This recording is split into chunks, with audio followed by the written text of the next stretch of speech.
Hello po, magandang buhay mga kasaka. So ngayon po ay magpapa-spray po tayo ng pangdamo dito po sa ating kamote. So bali itong kamote ay nasa 23 days na po itong kamote natin mula pagkatanim. So ngayon naman po ay mag-spray tayo ng pangdamo. Kasi kung mapapansin po natin, may mga maliit na pong damo, mga nasa 1 to 2 inches na po yung damo. So para hindi po lumaki yung damo, mapigilan, ay magpapa-spray po tayo kasi mas mahirap po yung magpagamas.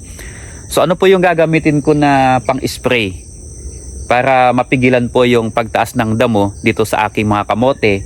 Bagaman may kunting epekto sa kamote pero makaka-recover po yung kamote.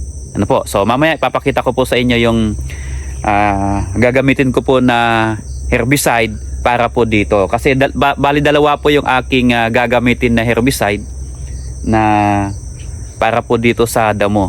Kasi yung isang herbicide hindi niya kayang patayin yung ibang klase ng damo. Ano po? Bali nag-hire nga pala ako ng aking kasama. Ayan si Tatay. So hindi ko po kasi alam kung paano i-apply o paano i-spray yung herbicide, kaya sabi ko paturo po muna ako. Bagaman alam ko pong mag-spray, kaya ko mag-spray, kaya lang sabi niya hindi kasi pwedeng madalawang beses na matamaan ng herbicide yung kamote. Dapat isang beses lang po mapadaanan, hindi po pwedeng madoble. Kapag madoble yung kamote ay mangingitim po yung kamote, masyado pong maapektuhan. So kapag maapektuhan po na masyado yung kamote, ay maapektuhan po yung kanyang laman. Ano po? Baka hindi po siya maglaman. Okay? Kaya yan.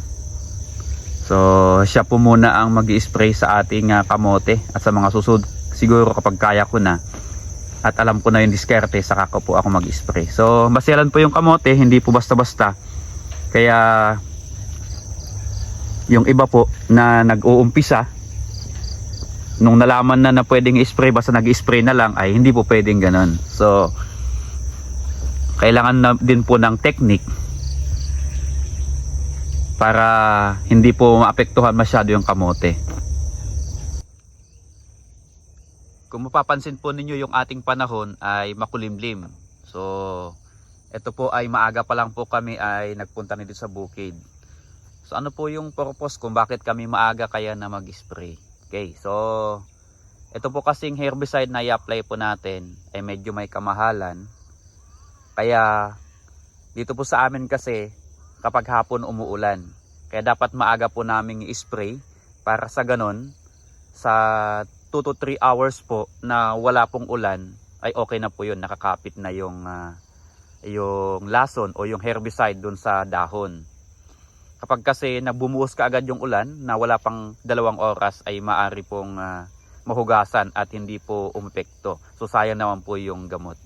Kaya ito nasa 6 o'clock pa lang po ng umaga, nag-start na po kami mag-spray.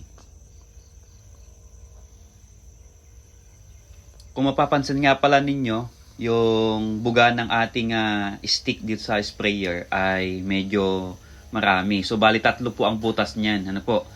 Bakit po 3 yung butas na ginagamit namin? Kasi po mas mabilis po yung pag-i-spray natin. So mas malawak po yung cover ng mai-sprayhan niya.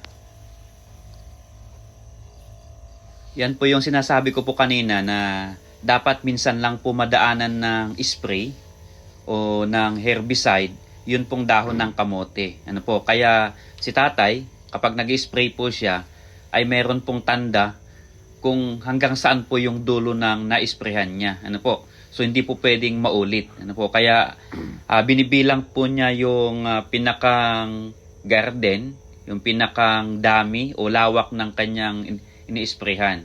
Para sa pagbalik niya, hindi po niya yun mauulit. Ano po? Kasi pag naulit po niya yun na ma-sprayhan, ay may tendency po na mag 50-50 po yung buhay ng kamote natin. Ano po? Kaya yan po yung sinasabi ko kanina, dapat maselan yan. Dapat po ay makitang mabuti, tandaang mabuti kung saan po yung na-sprayan at hindi. Para pagbalik ay alam po yung i-sprayhan lang ulit. So ito po yung ating i-spray para po sa ating kamote para po pangpuksa o pangkontrol ng damo, ay ito lang po yung aking i-apply. So ipapaliwanag ko po kung bakit ganito po yung herbicide na gagamitin natin. So yung herbicide po na una kong nilagay ay one side. So bakit po kaya one side? So ano po ba yung kayang patayin ng one side dito po sa ating kamote? So puntahan po natin. So yung one side ay kaya po niyang patayin yung yan. So yan po yung damo na kaya lang po niyang patayin. Ano po? So yung parang palay po yung dahon. Kahit ano pong sukat nung one side na ilalagay natin, hindi po maapektuhan yung ating kamote. So ang nilagay po namin dito sa isang sprayer ay isang ligo or yung sardinas, ano po. So yan. So yun lang po yung kaya niyang patayin. So wala na pong ibang kaya niyang patayin, yung one side. Pangalawa po na inilagay ko ay ito pong Nomini 1. So marami pong klaseng Nomini.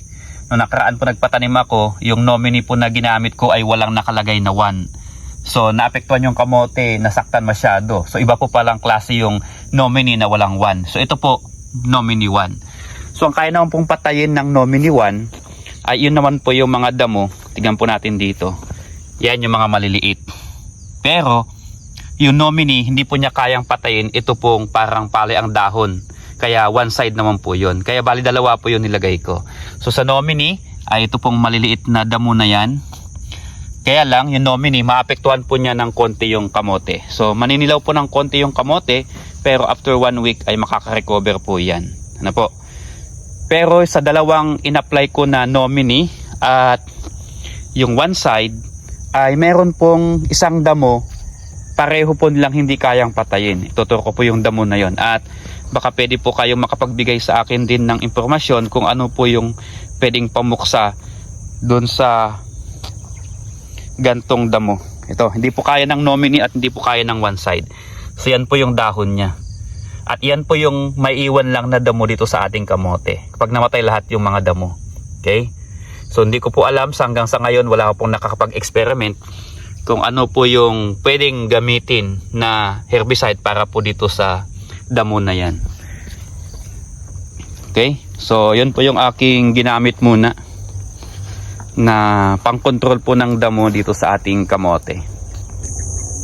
Ayan, so habang nagpapa-spray po tayo ay may nagpahingi ng sitaw na ulam dito po. So yun po yung aking pinapa-sprayan sa kabila. Sa aking pong pinsan, katabi ko po ay may sitaw na turo. At yan po natin. Okay, so ito po yung kanyang sitaw. So papahingi ng ulam, hingi tayo ng pang-ulam. Yan, sa katabi po niya ay mayroong tawag po nila dito ay kerdis. Yan, so may mga bunga na pero hindi po pwede kasi maliit pa lang.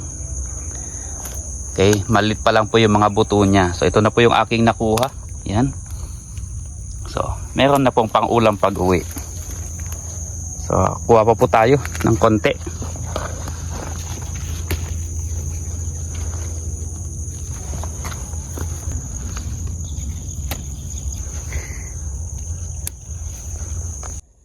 Ayan, so maraming salamat po sa panonood. Nawa po ay nakapagbigay ako ng konting impormasyon sa mga nag-uumpisa pa lang po na magtanim ng kamote. At baka meron din po kayong experiences o nasubukan po na herbicide na pwede po sa kamote ay baka pwede naman po ninyong i-share sa akin. So pwede po ninyong i-type dito po sa comment section dito sa baba. Or baka meron din po kayong YouTube channel na pwede ko pong sundan ay mag-comment lamang po para masundan ko po kayo. So share po tayo para po tayo lumago sa pagsasaka.